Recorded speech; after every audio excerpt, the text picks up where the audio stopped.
നമസ്കാരം. നിങ്ങൾ തമ്പനയിൽ കണ്ടതുപോലെ ചിലർക്കെങ്കിലും ഈ ഒരു അനുഭവം ഉണ്ടായിട്ടുണ്ടായിരിക്കാം.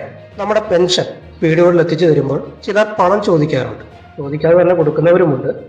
അങ്ങനെയുള്ളവർ അറിഞ്ഞിരിക്കേണ്ട ഒരു പ്രധാന അറിയിപ്പാണ് ഈ വീഡിയോയിലൂടെ പറയുന്നത്. വീഡിയോ ഇഷ്ടപ്പെട്ടാൽ ലൈക്ക് ചെയ്യുക, ചാനൽ ആദ്യമായിട്ട് കാണുന്നവർ സബ്സ്ക്രൈബ് ചെയ്യുക. കേരള സർക്കാർ നൽകുന്ന സാമൂഹ്യ സുരക്ഷാ പെൻഷനുകൾ, വാർദ്ധക്യ പെൻഷൻ, വികലാംഗ പെൻഷൻ, വിധവാ പെൻഷൻ, വിവിധ ക്ഷേമനിധി ബോർഡുകളുടെ പെൻഷൻ എന്നിവ സംസ്ഥാനത്തെ ലക്ഷക്കണക്കിന് ആളുകൾക്ക് ആശ്വാസമായി മാറിയ പദ്ധതിയാണ്. പണ്ടത്തെ സംവിധാനത്തിൽ പലർക്കും ബാങ്ക്, പഞ്ചായത്ത് ഓഫീസുകൾ, പോസ്റ്റ് ഓഫീസ് എന്നിവ വഴി പെൻഷൻ വരുമായിരുന്നു. ഇതിൽ വലിയ ബുദ്ധിമുട്ടുകളും ചെലവുകളും ഉണ്ടായിരുന്നു. പുതിയ സംവിധാനം അനുസരിച്ച് പെൻഷൻ തുക ഗുണഭോക്താക്കളുടെ വീടുകളിൽ നേരിട്ടെത്തിക്കുന്നതിനാണ് സർക്കാർ നടപടി സ്വീകരിച്ചിട്ടുള്ളത്. സഹകരണ സംഘങ്ങളിലൂടെയാണ് പെൻഷൻ വിതരണം ചെയ്യുന്നത്. ഗുണഭോക്താവിന്റെ വീട്ടിൽ നേരിട്ട് പോയി പെൻഷൻ തുക കൈമാറും. അതിനായി ഗുണഭോക്താവിനോട് യാതൊരു തുകയോ ഫീസോ ആവശ്യപ്പെടാൻ പാടില്ല.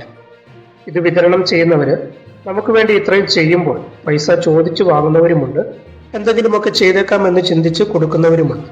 അതിന് സർക്കാർ സ്വീകരിച്ച പരിഹാരമാണ് ഒരു ഗുണഭോക്താവിന് 30 രൂപ വീതം ഇൻസെന്റീവായിട്ട് വിതരണക്കാർക്ക് സർക്കാർ നൽകും. അതിനാൽ ഗുണഭോക്താക്കളുടെ കയ്യിൽ നിന്നും അധിക തുക ആവശ്യപ്പെടുന്നതിന് ഒരു അവകാശവുമില്ല. ഇതുമായി ബന്ധപ്പെട്ട് തദ്ദേശ സ്വയംഭരണ വകുപ്പ് പുറത്തിറക്കിയ പ്രസ്താവനയിൽ വ്യക്തമായിട്ട് പറയുന്നു, വിതരണക്കാർക്ക് ഗുണഭോക്താക്കൾ അധികമായി തുകയോ ഫീസോ നൽകേണ്ടതില്ല. അത്തരം പ്രവൃത്തികൾ സർക്കാരിന്റെ അറിയിപ്പിനും ജനഹിതത്തിനും വിരുദ്ധമാണ്. ഇതൊരു ഔദ്യോഗിക നിർദ്ദേശമായതിനാൽ പെൻഷൻ ലഭിക്കാൻ അധികമായി തുകയോ ഫീസോ ആവശ്യപ്പെട്ടു എന്നത് പരാതി നൽകാൻ കഴിയുന്ന വിധത്തിൽ രൂപകൽപ്പന ചെയ്തിരിക്കുന്നവയാണ്. അതുകൊണ്ട് തന്നെ ജനങ്ങൾ ശ്രദ്ധിക്കേണ്ട കുറച്ച് കാര്യങ്ങൾ കൂടിയുണ്ട്. പെൻഷൻ വാങ്ങുമ്പോൾ പണമൊന്നും കൊടുക്കരുത്. ചെലവിനായി ആവശ്യപ്പെടുകയാണെങ്കിൽ ഉടൻ പരാതി നൽകുക. സഹകരണ സംഘങ്ങളുടെയും തദ്ദേശ വകുപ്പിന്റെയും കോൺടാക്ട് നമ്പറുകൾ കയ്യിൽ സൂക്ഷിക്കുക. പെൻഷൻ ലഭിച്ചു കഴിഞ്ഞാൽ അക്നോളജ്മെന്റ് സ്ലിപ്പ് ഉടൻ തന്നെ കൈപ്പറ്റുക. ഇതുപോലെയുള്ള സംവിധാനങ്ങൾ പ്രായമായവർക്കും മറ്റ് ശാരീരിക ബുദ്ധിമുട്ടുകൾ ഉള്ളവർക്കൊക്കെ വളരെ ഉപകാരപ്രദമാണ്.